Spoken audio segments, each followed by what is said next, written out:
Well, thank you very much for inviting us and also for coming to this presentation. I have thoroughly enjoyed Eduardo's and Tiago's presentation in the last half an hour, and I hope you will enjoy ours as well.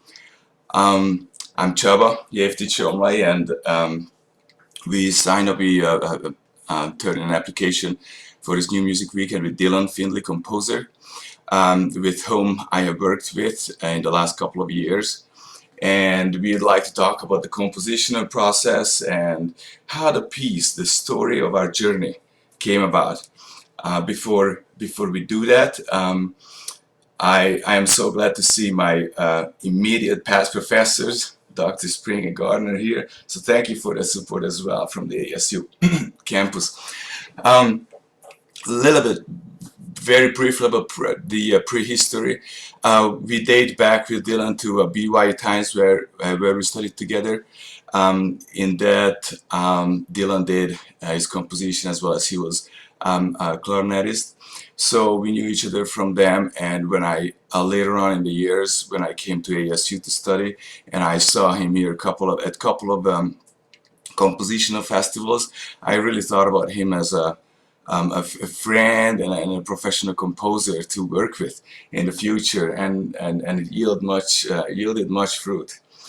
So how the idea came about, I really, when I graduated from my doctorate program in 2019 at ASU, I wanted to further the professional work that I had put in the clarinet, and also wanted to create something that would be novel, music that wouldn't be just for the music, but for something else as well. It would be a tool for advocacy and address social issues that might have been lingering. And 2019 was a perfect time for that, since there was an extended refugee crisis coming from the Middle East as of 2014, 2013, all the way down to the time even today. So this is a very relevant subject, and I thought about we should address that. Music has a powerful way, and it's a powerful tool to bring things to people's minds and heart that otherwise words would fail. And so that was the initial idea. We originally just wanted a piece that would be premiered at the ICA 2020 Summerfest. So we planned with a little bit of smaller scale piece than an 8 or than the 53-minute piece that is, as it turned out to be later on. The topic to me, refugees, is personal. I have seen a lot of refugees, as well as my wife had been a refugee back in Europe in the 90s when some European wars broke out. So I have a first-hand experience with refugees. And also when we talked with Dylan about the piece and what that would be, we wanted something that would encompass many forms of arts. Arts in video editing, arts in drawing, so different fields of fine arts. And so we wanted something that would be sort of a Gesamtkunstwerk in our idea, in our vision for this piece. And also maintaining all those novel and unique features that or standards that is needed and is wanted and is sought after these days, such as 21st century technique.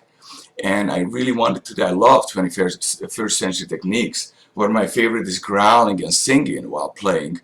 And so there were some hard requirements coming from me towards Dylan, as I told him, okay, these are the things we need to have in this piece, and these are the things that are really flexible. So let's work on that. So Dylan actually, when he composed the piece, he molded a couple of extended techniques together, not just extended techniques, multiphonics as one expression, or growling or singing, but he molded these to timbre, trill, and singing, growling and glissando together, which is a very challenging occasionally, but very expressive. So the music and aesthetic technique is subdued to the expression of those text and stories that we can see and hear through the video footage. As we sketched up the basic frame of the music, I also looked for grants that would be, this piece would be eligible, and immediately we found a couple of grants, local grants, and which was one, the Phoenix Influx grant cycle. And let me share my screen a little bit, that I have found.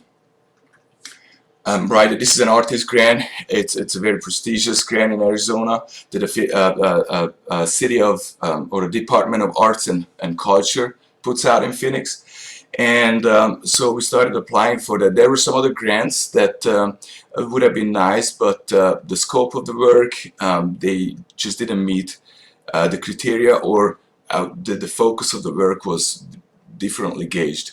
So definitely one of the grants that really hit ground was the Phoenix Influx grant, and we were so fortunate in that Phoenix, that was the first year, 2019, when Phoenix actually extended the grant to not just mural and the fine arts and sculpturing, but performance compositions as well. Little did we know that pandemic would hit about 9 months after that we started our work together. Also, the theme of refugee crisis is very prevalent and relevant to Arizona and Phoenix and to the Valley. As in 2018, it was 48,000 refugees that flooded into Arizona, who were placed at different parts in Arizona. So it is something that the city and the state had been very deeply involved, and it was an amplifying voice for them. And I think this is the part, Dylan, you can take over in the compositional process. All right, yeah, thank you. And yeah, I definitely want to say that Csaba does so much of the groundwork on this, starting this up, looking for all those grants, and especially finding something that was local that would have meaning to that community. And we did talk together a lot about this idea of doing something about the refugee crisis. And originally we proposed 12 minutes. We got the Influx grant in Phoenix, and they were okay with that length. However, when I started to look through the stories that we received, that was not going to happen. How do you give someone's individual story in just that short amount of time? It's just what kind of started feeling like the big question that I had.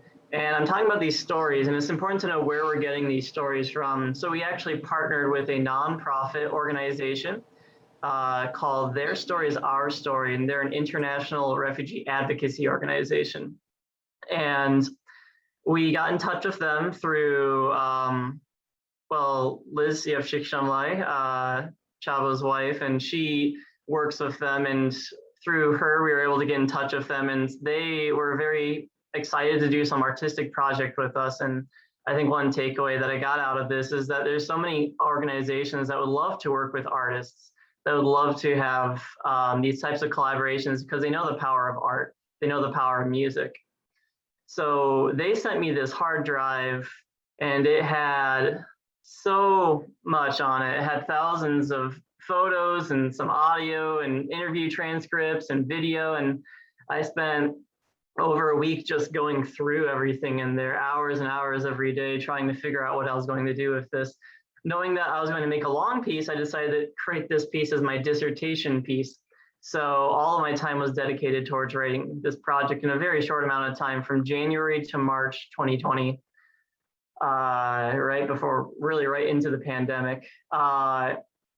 So we started out with Liz, since she had been through that process. She kind of gave us an outline of that journey that a refugee takes, and we use that as the structure of the piece. But it took a lot of time to kind of start narrowing down how this piece was really going to unfold. And I have what you might have done in elementary school a mind map of this piece about where my ideas were originally. And it's fun to look back at and see how much changed from that very beginning to now. But we had this idea. We wanted to not talk about this, you know, it's really easy to tokenize when we deal with such sensitive topics. But what I love about their story is our story is their motto at the time was to reveal the individuals behind the refugee label. And I loved that idea. And I thought, how can I individualize, how can I humanize these people? Because they are just like us, just in these really tough situations. And I thought about the stigmas that there are, the ways that sometimes we see these people. Sometimes we see them as unknown. So I have one part of this saying unknown to known. And I thought, what does that mean musically? Well, maybe because we're going to have interview footage in this. And that was the plan at really this early stage, is to have interview footage as part of the music itself. Maybe we start without English going into English. Maybe in the video that we plan to have, maybe we start out with blurred faces, then it goes into real footage. Maybe the clarinet will be processed and become natural clarinet. Thank goodness we just did fixed media, because that would have been a pain in the neck to do over a 53-minute piece, along with all the other technical issues. But the really big part of it that I think really came out was this idea of firsthand accounts. So everything that was written in this piece comes out of the actual stories. I'm not just saying emotionally, but I'm saying literally. The melodies were the tone of the voice of the people who were speaking. I transcribed all of those. Software was helpful to do that. But as I transcribed each of them, I was able to write the piece. One of them that I did during an all-nighter at the University of Missouri, Kansas City. This is on the whiteboard over there. I took the transcription, wrote out all the different parts of the melody, took it, sectioned it out, and then I wrote the entire third movement of this piece based on those notes. By reordering them, I did a live improvisation, since I'm a clarinetist, on this, and I took it and then notated that out and then elaborated upon this. So at 1 a.m. on a fateful March night, you could have been in there and you could have heard this entire third movement being improvised and then being worked out and fleshed out into what became, I think, a 5 or 6 minute piece. And something that's also important as we were going through this process was we originally talked about maybe having this with a few other people, but I'm glad we talked about doing this with electronics, because that was going to be a lifesaver, not only just to hear the people's voices, which is what happens throughout this, and we'll show you a little bit of this in a moment so you can kind of hear what it's like. But we wanted you to experience that, and we also wanted something practical. We wanted to be able to take this around, have a solo, no more than that, and kind of have the little orchestra in the box is what I think of as electronic music. It's a little orchestra in a box. You can have this big sound world, this gigantic sound palette, and it's extremely easy to go from this place to that place doing it. So as we started from this piece, with all this footage, I had to narrow this down. I narrowed it down to 20 individuals, and then eventually I was able to get down to about 2 refugee, either families or individuals from several countries. We chose to have 2 from Nigeria, 2 from Honduras, and 2 from Afghanistan. And then we also wanted to highlight the Rohingya children, who are all refugees from Myanmar in a really terrible genocide happening right there. And this is very heavy. I definitely had my moments of tears while listening to all this refugee footage. And as they talked about their lives and their experiences, it was very, very difficult. But I think what that helped me do is really have a natural time writing a very, very long piece. As they said, their stories, it was so easy to kind of pull these things out. I'd never really realized how little space I gave myself as a composer to let things just ring out, to have that length, to be able to have that pacing that just allows you to be soaked into the emotions of the music. I love counterpoint. I've been realizing I think I do a little bit too much of that counterpoint, because I think it gets in the way of these nice moments where you need to just have a moment to breathe. And writing, again, a 53-minute piece forces you to think about, I need to do this entire concert length. I have all the time in the world. So there was so much easier to do this. It was very organic the way I was able to write this piece. So all of this coming out of the refugee voice is these transcribed melodies. I also was able to do things like taking the background noise that was in these refugee interviews and take the people who were interviewing and put them into it and kind of bring you into that interview process, maybe also how you feel in your interview process. You might feel nervous that you're in front of somebody. You might feel like, are they going to share my story in a way that doesn't authentically say this is who I am, which is a big concern I had throughout this entire thing. So there are a lot of these ideas that came to my mind. So do we want to show a little bit of this piece? Maybe we can show some of those extended techniques we talked about. I got a spot here, so I'm going to share my screen real quick. So this is one this is one part of the piece where multiple extended techniques are condensed into 1-2 phrases. And so what is, for me as a performer, what was hard, besides that it's a one piece, one sit of 53 minutes, and there's not much space for rest except for one, and this entire piece for the clarinet is for about 4 minutes. That there is metronome markings at the beginning of the movement, and they pretty much stay the same. There's no bar lines. Those bar lines that we might see, those are those are bar lines between phrases, between different vocal as well as musical phrases. So it doesn't really represent the 4/4 or 8/4 or 7, those regular classical time signatures.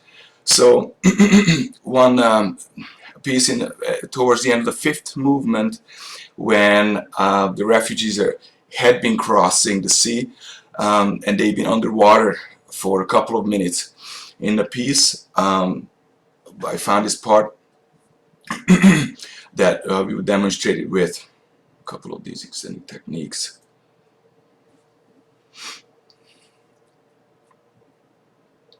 I cannot hear the music.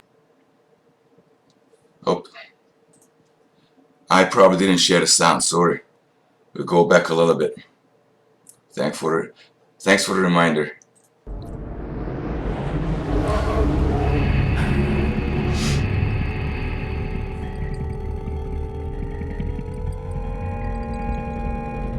All my family, my children, and me is crying about my husband.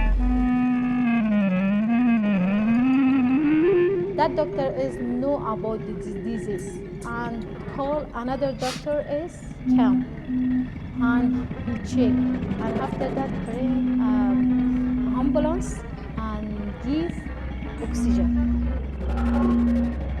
My husband is shouting and fell out in the ground.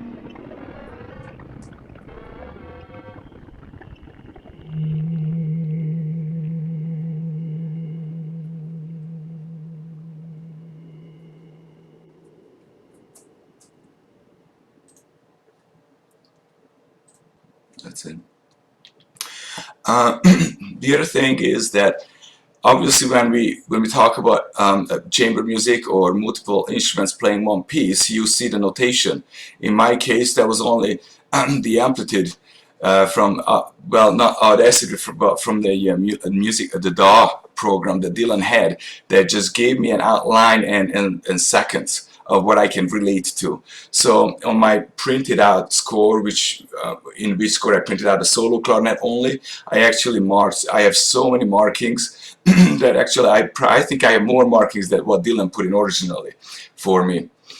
So the next segment of the piece and the future of the piece, depending on the video team, once Dylan finished the piece on the 1st of May, we had this score ready. This is 104 pages score with a very nice detailed explanation of the extended techniques and the signs, the directions in the beginning. We started meeting with the video team of TSOS, the refugee organization, and we want to just catch up of what it would be, what it would look like for them to be able to put a video footage into this whole 54-minute piece. And we underestimated this whole process in the beginning. We thought that we would, at the beginning of May or at the end of April, we would have a done video footage by the end of July or June.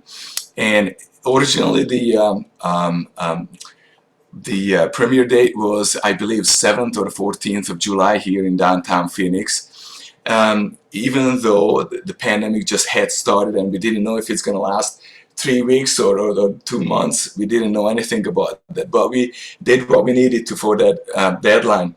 So it was only one person in the beginning that started working on that, but we soon realized after about 3 weeks that it's going to take a lot more than just one person. So two other person joined the team, Garrett and Garrett Gibbons and David McAllister, who helped coordinate those extensive and monumental effort of creating not a documentary video, because this is one thing we wanted to avoid, to sound and to feel like and to hear like a documentary. We wanted a art video with the music that we have created, and those guys have done an amazing work. They really lived up to my original idea and vision for this piece. So we had meetings with them week by week, and a lot of emailing and a lot of looking at and watching the draft of each movement that the video team had created in the beginning, and then we refined, we talked about that, and in the end this is how it went all the way until the end of September, when we premiered the whole film on the 16th of October, which is exactly a year from now. So this is it's a nice annual for that. Would you like to add a little bit to the video part, Dylan? Yeah, so I think we forgot to say the name of our main director on that. It was Esther Michaela, first off. But aside from that, yeah, I mean, it was a really long process. I had some ideas coming in of what we might do in the video. But then from there on, it was really just kind of a big collaboration, a lot of help all around between all of us. A lot of our ideas were represented, and we're excited that this is going to actually be premiered live this upcoming week. And it's actually where we met, at BYU, our alma mater. So it's very exciting for us to do that. But no, I think that's about it for the video. Okay, I actually have one more thing to say about the recording and finalizing project. So as it turned out, the pandemic shut down not just institutions but recording studios. So we really looked for recording studios in the valley everywhere, and they were just not open. Those that that signed up or they accepted the time slots for us, they actually closed down later on, and so we had to do everything ourselves. It was Dylan and me that post edited and mastered and did everything on that. Majority fell on Dylan on the electronics part, but and the way I had to actually record it was right here in this room with a piezo microphone I purchased from an Australian seller on eBay, which proved to be the only possible option for me at the time to record my pieces. So I did all of the edits on the clarinet track. Once we finished, or barely finished the piece, we really needed to think about the legalese of how we are going to distribute this and what are those procedures and processes that we have to comply with, since we have been using video footage from TSOS people, and TSOS is really, the refugee organization is very keen on privacy and just preservation of identity and those rights that they interview. So that was quite about a month and a half, 2 months worth of time to go through the legalese back and forth from their attorneys to us, and have some meetings when we had to discuss some basic terms, when we had to set legalese regarding the whole composition, or just the video footage, or just the audio composition. So we we drafted up. It's about the 6-page document, and we all signed it. And from that point, it was a green light. It was a go. To this day, we still have to give or receive permission from the TSOS organization to be able to portray these refugee images at large. When we perform the piece, we still have to get permission from them. So they own that part of this composition, and Dylan owns the other part of the composition. Let me see. There were some of the video footages that the video team took from Creative Commons uploaded video footages, and basically we had to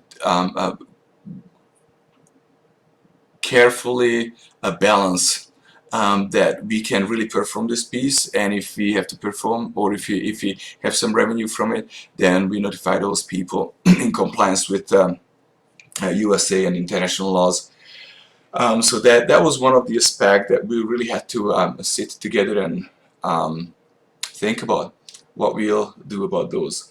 And this leads us straight to the post-premiere, and Dylan, we got 3 minutes left. So go for it, please.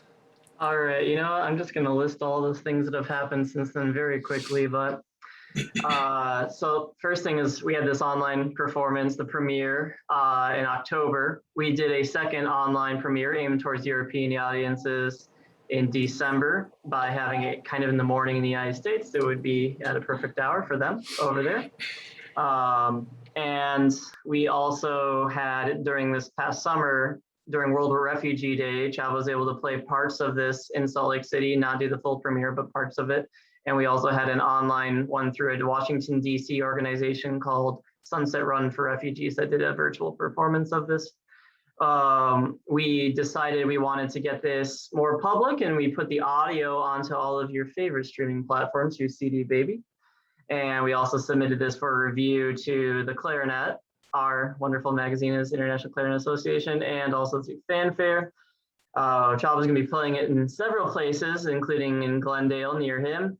And we're doing, like we said earlier, BYU, the educational package that we're going to be bringing around. We're going to be working with TSOS to bring this to universities so we can really share this message. And the group from TSOS is going to come and do a lot of panel discussions and lectures, and we're really excited to be part of that. And that's going to include something in BYU and also in Salt Lake City at the Mill Creek Library. Did I cover it all? Yes, you did. Thank you.